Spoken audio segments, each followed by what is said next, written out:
O meu nome é Cabo Elson. Eu falo aqui da cidade de Santa Leopoldina, Espírito Santo. Antes de irmos aos fatos, solicito que você se inscreva no canal, recomende aos amigos e ative o sininho para receber novas postagens. Minha amiga, meu amigo, eu queria que você prestasse muito atenção nesse vídeo, porque a mensagem que eu vou passar é extremamente séria e preocupante.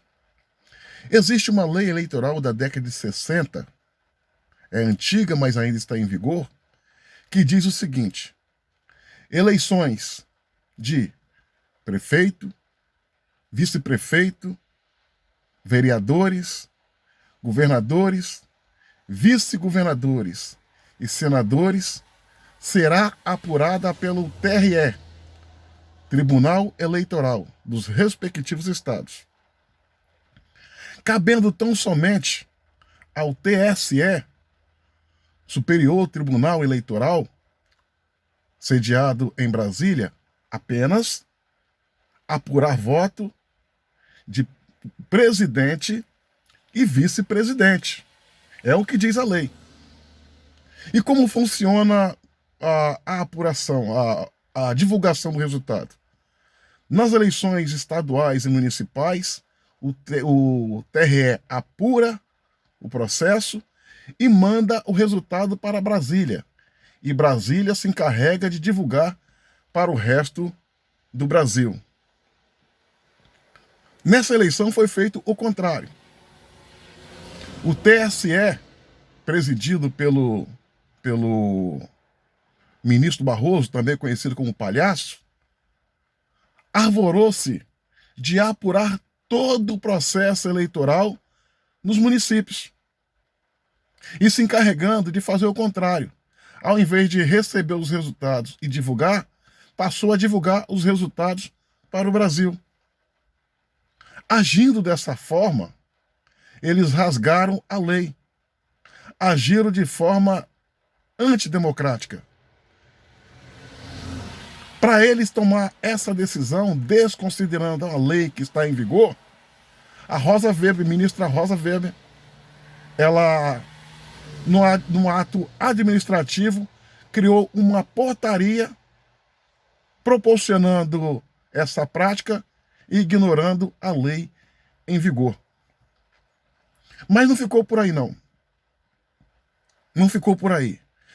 Para o processo de apuração nessas eleições, de forma suspeita e centralizada no TSE, em Brasília, o ministro Barroso, sem licitação, contratou um chamado supercomputador para fazer o processo de escrutínio, ou seja, de apuração dos votos. E o que aconteceu?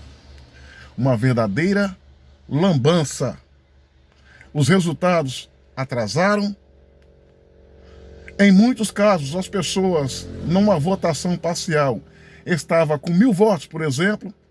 Quando o TSE voltava com resultado, a pessoa já não estava com 1.000, estava com 50 votos.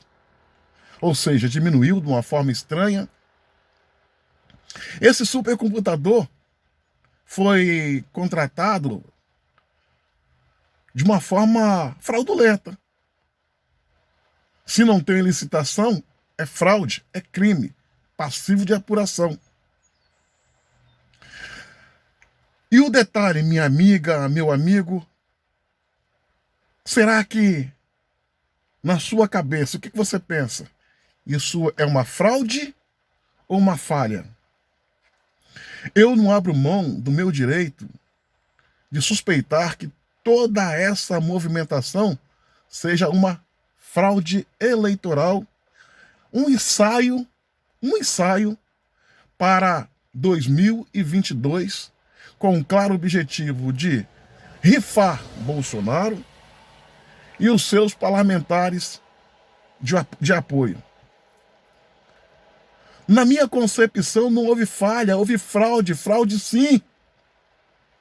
E todo esse acontecimento foi muito bem planejado, foi muito bem pensado. O resultado é fruto de uma clara intenção. A Procuradoria-Geral da República precisa reagir quanto a esses fatos. Quanto à contratação, sem licitação desse supercomputador, quanto à apuração centralizada em Brasília, no TSE, quando eleições municipais, estaduais, fica encarregado do TRE dos seus respectivos estados, tem que ser apurado esse fato, porque a lei foi rasgada, ignorada, vilipendiada. O transtorno causado nessas eleições pelo ministro Barroso tem que ser apurado de forma rigorosa e sob a luz da legalidade. Ele precisa responder pelos seus atos, porque ele não está acima do bem e do mal, acima da mentira e da verdade. Fato é que, minha amiga e meu amigo, a democracia brasileira corre risco, no meu entendimento. As eleições de 2022, que se avizinha, está com cheiro de fraude. E essa gente, que são detentoras do poder, aparelhadoras do poder, que não tem compromisso com a república, com a democracia e com as leis vigentes, são capazes de tudo. São capazes de tudo para tirar Bolsonaro do seu caminho. E eles vão fazer. Se nós não reagirmos a essa situação, se a Procuradoria-Geral da República não reagir a essa situação, com certeza os brasileiros vão votar no candidato A e vai ver o candidato B sendo eleito.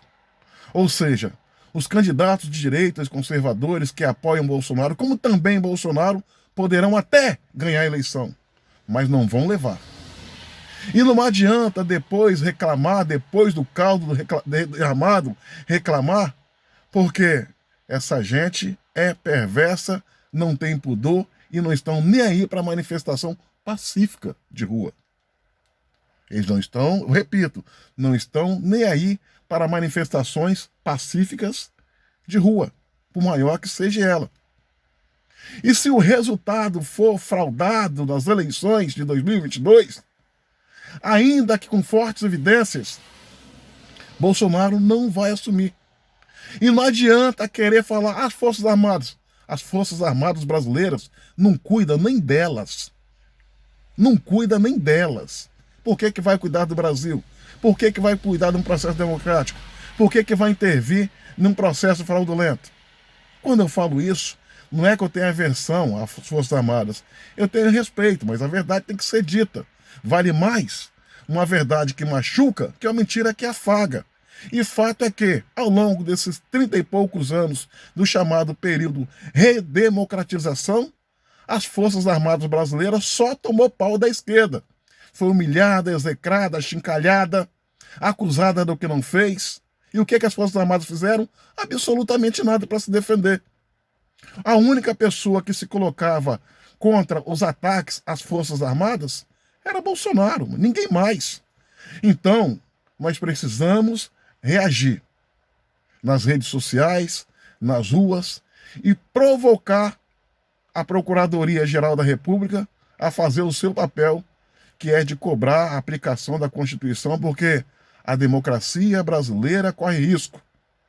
E quem está colocando em risco a democracia brasileira é essa gente do Supremo Tribunal Federal, em parceria com os ministros membros do TSE. Isso é preocupante e cabe uma reação. Lembre-se, minha amiga, meu amigo, quem não reage, rasteja.